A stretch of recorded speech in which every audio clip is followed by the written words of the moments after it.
या न्यूज बुलेटिनचे मुख्य प्रायोजक आहेत महाराष्ट्रातील अग्रगण्य सुवर्णपेढी चंदूकाका सराफ अँड सन्स प्रायव्हेट लिमिटेड। या न्यूज बुलेटिनचे सहप्रायोजक आहेत ॲक्रोपोलिस सिस्टीम पुणे।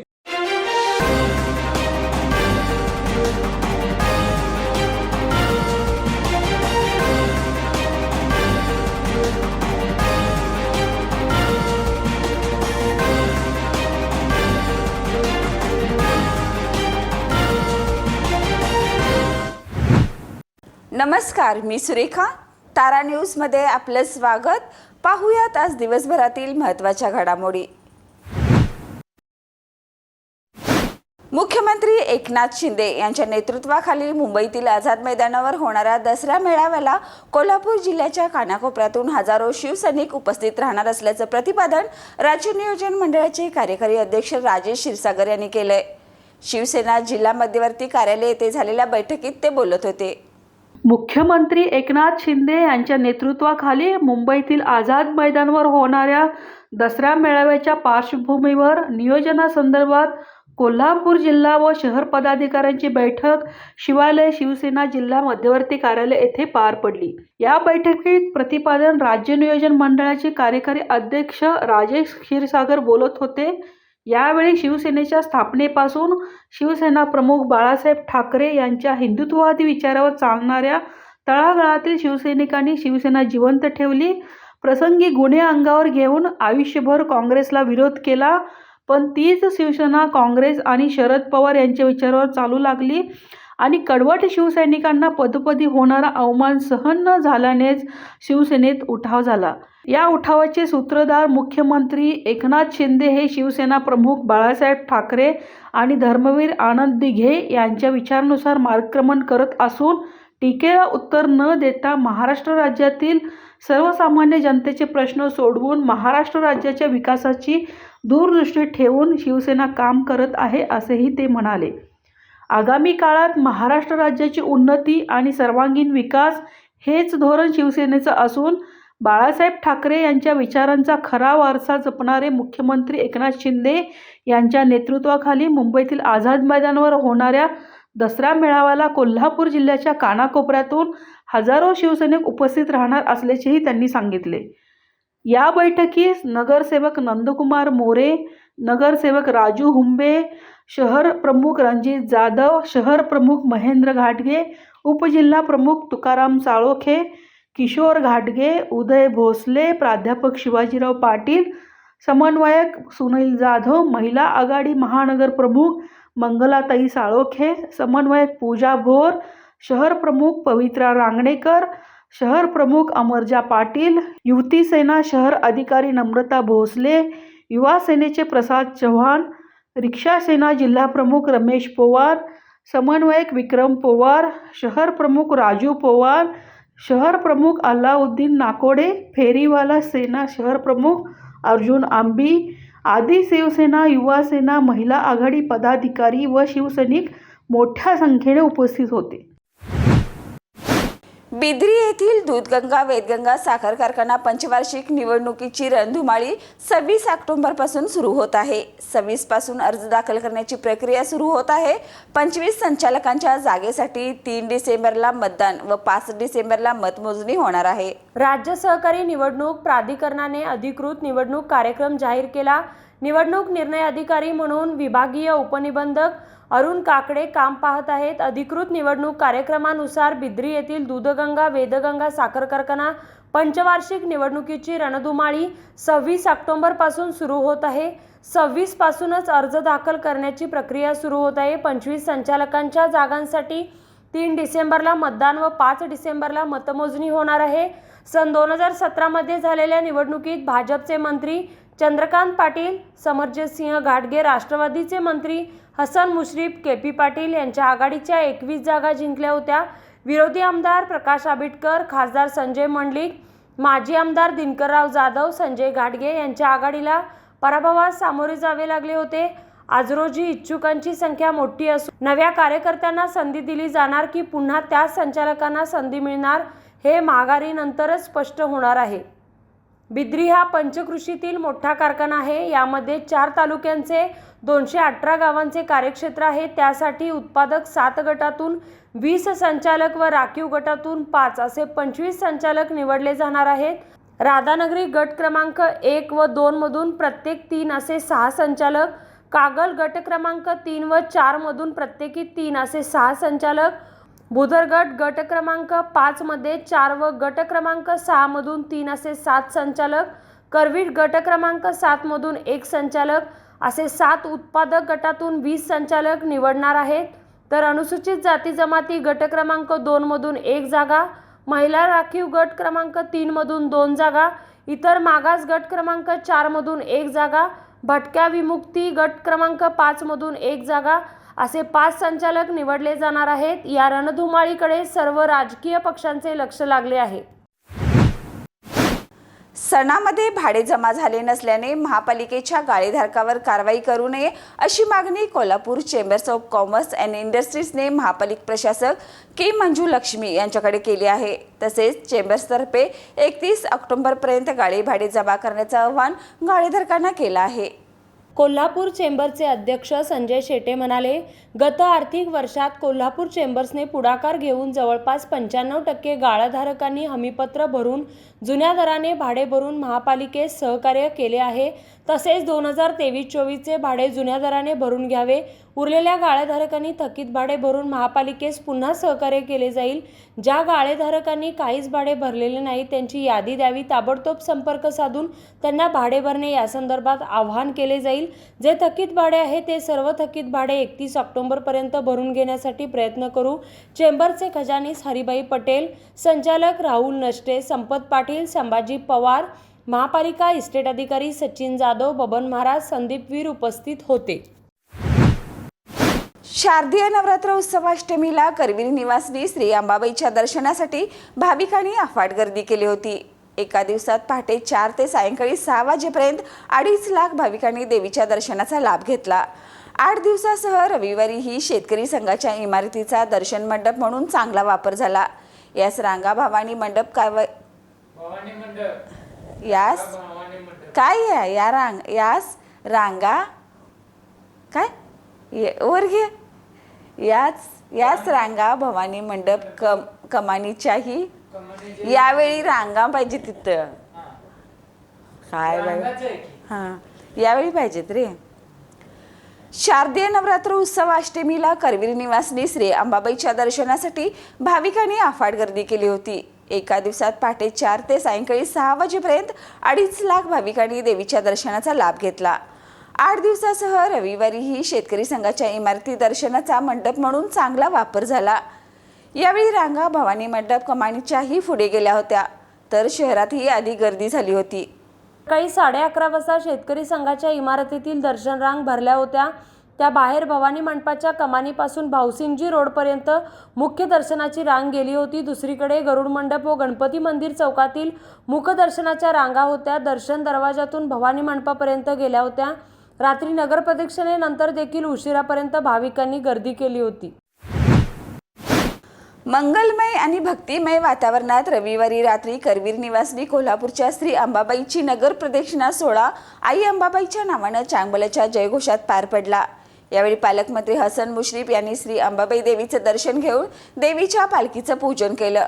नवरात्र उत्सवात 8व्या माळ्याला रविवारी अष्टमीच्या रात्री हा सोहळा पाहण्यासाठी हजारो भाविकांची अलोट गर्दी पाहायला मिळाली.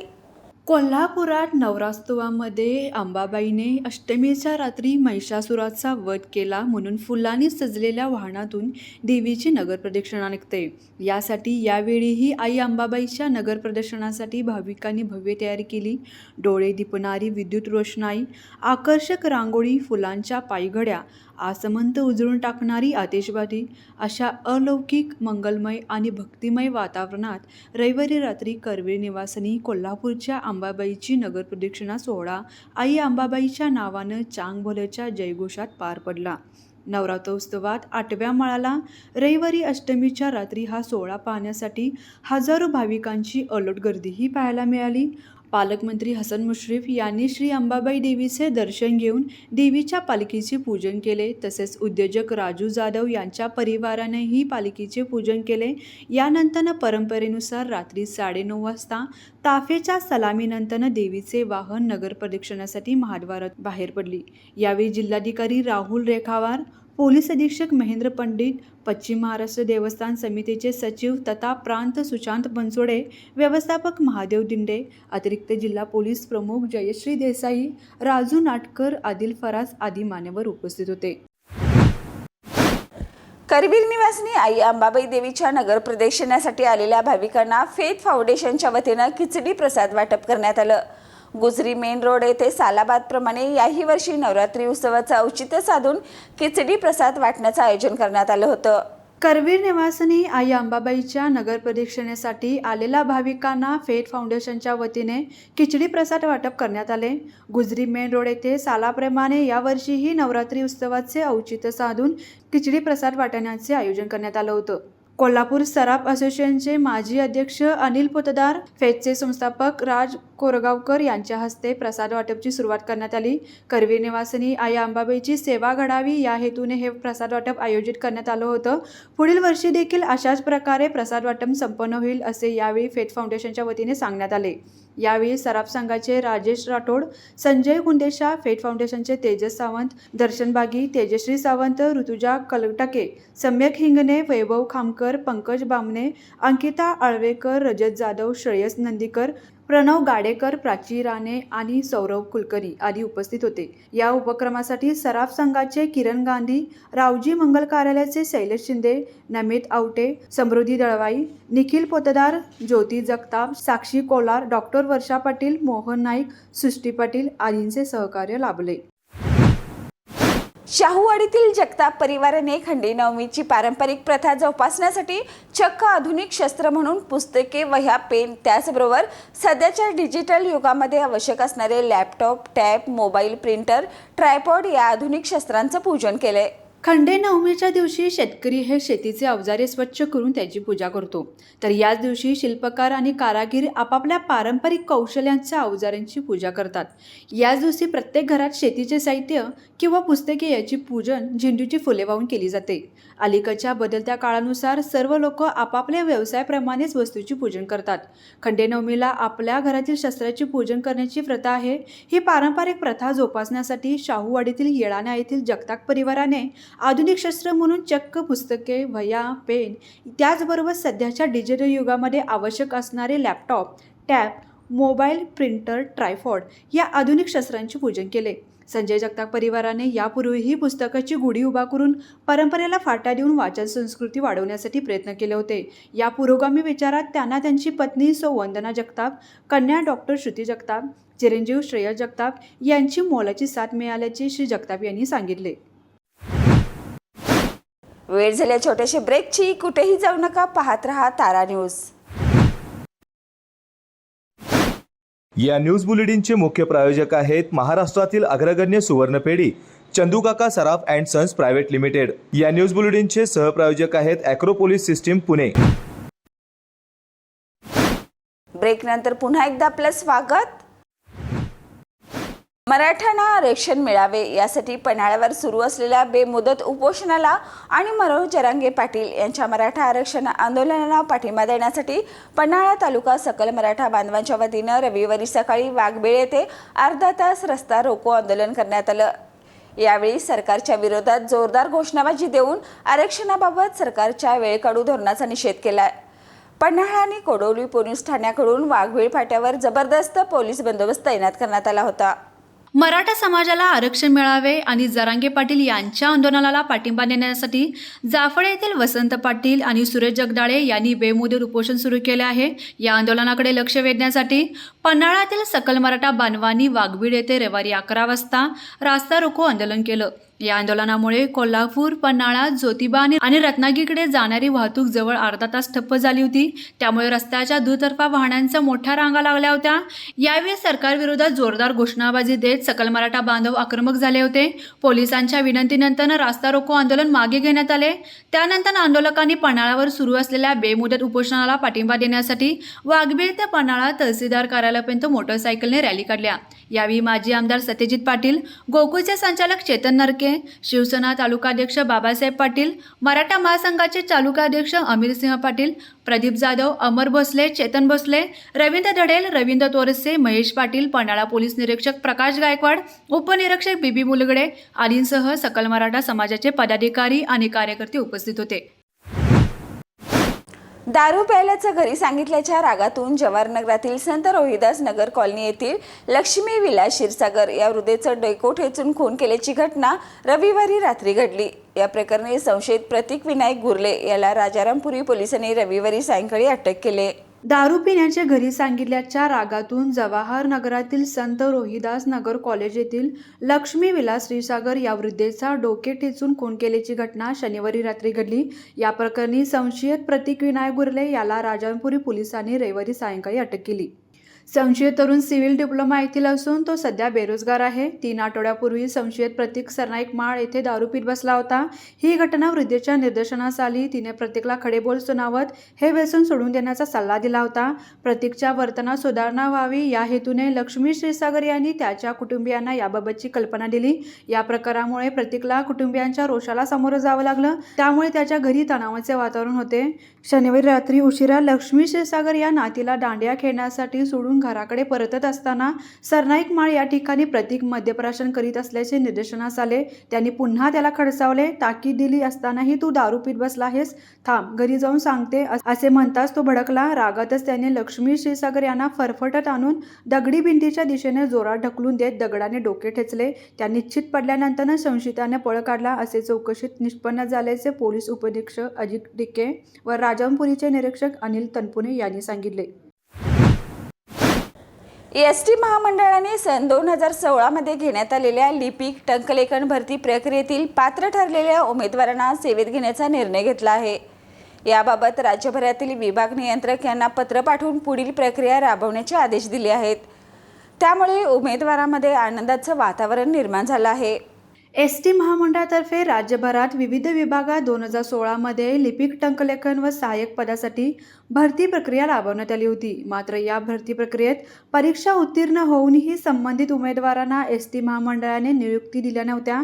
एसटी महामंडळाची आर्थिक परिस्थिती जेमतेम असल्यामुळे उमेदवारांच्या वेतनांवर होणारा खर्च लक्षात घेता या उमेदवारांना प्रतीक्षा यादीत ठेवले होते. पण नुकतेच या उमेदवारांना सेवेत घेण्याचा निर्णय एसटी महामंडळाने घेतला असून याबाबत राज्यभरातील विभाग नियंत्रक यांना पत्र पाठवून पुढील प्रक्रिया राबवण्याचे आदेश दिले आहेत. या निर्णयामुळे गेल्या 7 वर्षापासून नोकरीची वाट पाहणाऱ्या उमेदवारांमध्ये आनंदाचे वातावरण निर्माण झाले आहे.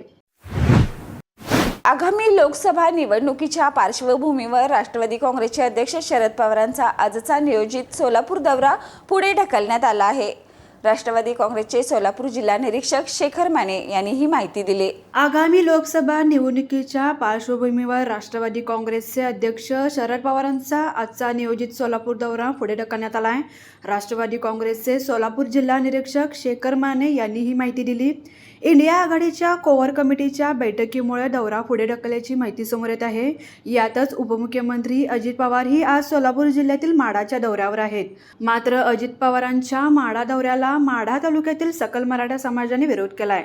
शरद पवार यांच्या माढा दौऱ्याची चर्चा अनेक दिवसांपासून होती. आजच्या दौऱ्याची संपूर्ण तयारी देखील आयोजकांकडून करण्यात आली होती. मात्र शरद पवारांचा दौरा अचानक रद्द झाल्याने राजकीय वर्तुळात चर्चांना उधाण आले. शरद पवार हे सध्या बारामतीत आहेत. बारामतीतून सोलापूरला न जाता शरद पवार थेट पुण्याला जाणार आहेत.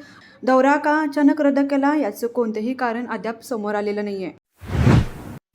पालघर जिल्ह्यात मीराभाईदर गुन्हे शाखेने मोठी कारवाई केली आहे. ड्रग्ज बनवण्यासाठी कच्चा माल देखील या कारवाई दरम्यान जप्त करण्यात आला आहे. या कारवाईमुळे पालघर जिल्ह्यात खळबळजनक वातावरण निर्माण झालं आहे. गेल्या काही दिवसांपासून राज्यात ड्रग्ज प्रकरण चांगलंच गाजत आहे. रोजच या प्रकरणात नवनवीन माहिती समोर येत आहे. ललित पाटीलला काही दिवसांपूर्वी मुंबईत पोलिसांनी अटक केली आहे. त्यानंतर ड्रग्ज प्रकरण तपासाला चांगलाच वेग आलाय. सोलापूर, नाशिक, संभाजीनगर नंतर आता पालघर जिल्ह्यात मीराबाईदर गुन्हे शाखेने मोठी कारवाई केली आहे. पालघर जिल्ह्यातील मोखाडा तालुक्यात ड्रग्जचा कारखाना असल्याची माहिती मीराबाईदर पोलिसांना मिळाली होती. त्यानंतर मीराबाईदर गुन्हे शाखेने ही गुप्त कारवाई केली. ड्रग्ज बनवण्यासाठीचा कच्चा माल देखील या कारवाई दरम्यान जप्त करण्यात आला. राज्यात होणाऱ्या सलग कारवाईमुळे ड्रग्ज तस्करांचे धाबे दणाणले असतील हे म्हणायला काही हरकत नाही. या कारवाईमुळे जिल्ह्यात मोठी खळबळ उडाली आहे.